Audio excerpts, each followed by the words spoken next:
হুগলির শেওড়াফুলি সবজি বাজারে টাস্ক ফোর্সের হানা। বুধবার সকালে শ্রীরামপুর মহকুমা শাসক শম্ভুদীপ সরকারের তত্ত্বাবধানে এই কর্মসূচি চলল। দুদিন আগে মুখ্যমন্ত্রী মমতা বন্দ্যোপাধ্যায় টাস্ক ফোর্সকে নির্দেশ দিয়েছিলেন তারা যেন বাজারে বাজারে ঘুরে সবজির অত্যাধিক মূল্যবৃদ্ধির তদারকি করে এবং তা কন্ট্রোল করতে পারে। এছাড়া তিনি 10 দিন সময়ও বেছে দিয়েছিলেন। মুখ্যমন্ত্রীর নির্দেশ মেলার পরই এই হানা।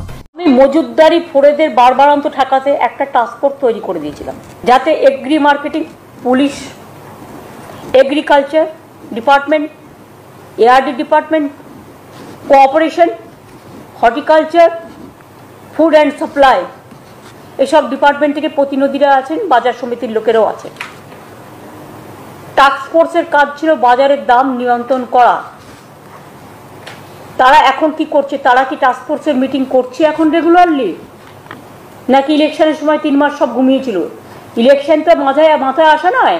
একটা ইলেকশন আসা মানে ডেভেলপমেন্টের 12টা বাজিয়ে দেওয়ার, মানুষের উপর প্রেশার দেওয়া। কেউ কোনো কিছু দেখে না। আমি এখন থেকে অর্ডার দিচ্ছি, ইনস্ট্রাকশন দিচ্ছি।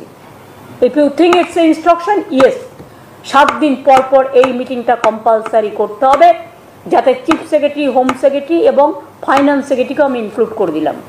পুলিশের ডিজিও যেমন থাকবে, এডিজি ল অ্যান্ড অর্ডার থাকবে, কমিশনারগুলো থাকবে, কলকাতা পুলিশও থাকবে, কমিশনাররা থাকবে, এসপি থাকবে। আপনারা ডিস্ট্রিক্ট লেভেল থেকে এই রকমভাবে ভার্চুয়ালি করে তাদের কাছ থেকে রিপোর্ট নেবেন।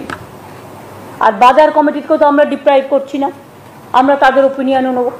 আর আমাকে প্রতি সপ্তাহে রিপোর্ট দিতে হবে। কাল থেকে রেগুলার মনিটরিং হবে, কোন দিন কি হচ্ছে। আর আমি বলে দিয়েছি আগামী 10 ডেজের মধ্যে কন্ট্রোল করতে হবে। এই দিন শেওড়াফুলি বাজারে দিকে দিকে ঘুরে তদারকি করার পাশাপাশি পাইকারি ব্যবসায়ীদের সাথে কথাও বলা হয়, মূল্য বৃদ্ধির কারণ নিয়েও আলোচনা করা হয়।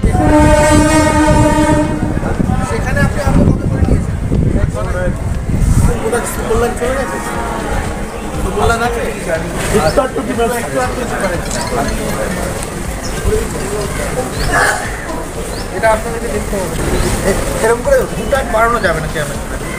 আর আপনাকে বলে দিই, এরা স্পষ্ট নির্দেশ আছে, আপনারা এবার থেকে ডেইলি আপনি রেট রাখা শুরু করুন। আপনারা একদিন কাউকে লাগিয়ে দিন যে ডেইলি রেট গত আগের দিন কী ছিল, এই আজকে কত হয়েছে এবং কারণটা কী। আজকে লেবুর রেট কত? লেবু এটা আর ওটা এটা 3। মানে আপনি তাহলে চাষির থেকে নেননি, আপনি একটা জায়গা থেকে নিয়েছেন। এদের সাথে চাষিদের ডিরেক্ট কোনো সম্পর্ক নেই। কালকে কত ছিল? কালকে 240, 250। আজকে কত হলো? আজকেও এরকমই দাম, বাজার খারাপ বলে 200 টাকা।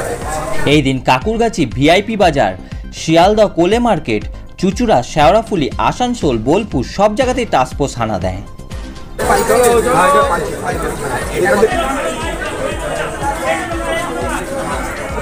যে নির্দেশ আছে সেইভাবে আমরা রেগুলেশনটা হচ্ছে কিনা ঠিকঠাক, যে প্রত্যেকটা দ্রব্যমূল্যের জিনিসে আকাশ ছোঁয়া হয়ে যাচ্ছে, নিত্য প্রয়োজনীয় জিনিস কিনতে গিয়ে মানুষের যে কষ্ট হচ্ছে, হয়রানি হচ্ছে, সেটাই আমরা মনিটরিং করতে এসেছিলাম টাস্ক ফোর্স থেকে। আইসি আমাদের পুলিশ প্রশাসন থেকে আইসি সাহেব, এসপি সাহেব, আমার চেয়ারম্যান মিউনিসিপ্যালিটি ছিল। শেওড়াফুলি বাজারটা আজকে দেখা হলো। এভাবে এই সাব ডিভিশনের প্রত্যেকটা বাজারেই আমরা টাস্ক ফোর্সের নজরদারি চলছে, শুরু হয়ে গেছে আজকের থেকে, এবং আগামী কয়েকদিনে এই কাজটা আমাদের চলবে, যাতে যে দ্রব্যমূল্য আকাশচুম্বী হয়ে গেছে তাদের দাম, সেটাকে যাতে কন্ট্রোল করা যায়। কি দেখলেন এই বাজারে? মূলত গিয়ে কি দেখলেন? কিছু জায়গায় তো ক্ষোভ বিক্ষোভ আছেই লোকেদের, স্পেশালি শাকসবজি, আমার আলু, পেঁয়াজ, পটল, এগুলো নিয়েই আর কি মানুষের মধ্যে ক্ষোভটা বেশি আছে।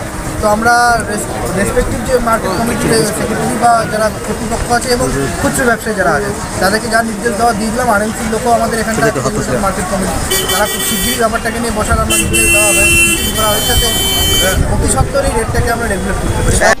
এর পাশাপাশি এদিন মহকুমা শাসক জানান, আগামী 12ই জুলাই তারা বিভিন্ন পৌরসভাকে সঙ্গে নিয়ে প্লাস্টিক বর্জন অভিযানে নামবেন এবং ডেঙ্গুর বিষয়েও তদারকি করবেন।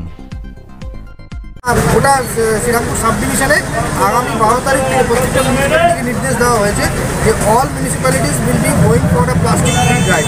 ওটা সাব ডিভিশনকে আমরা প্লাস্টিক, সিঙ্গেল ইউজ প্লাস্টিক মুক্ত করার জন্য আমরা ড্রাইভে নামতে চলেছি। অলরেডি এই মর্মে মাইকিং শুরু হয়েছে।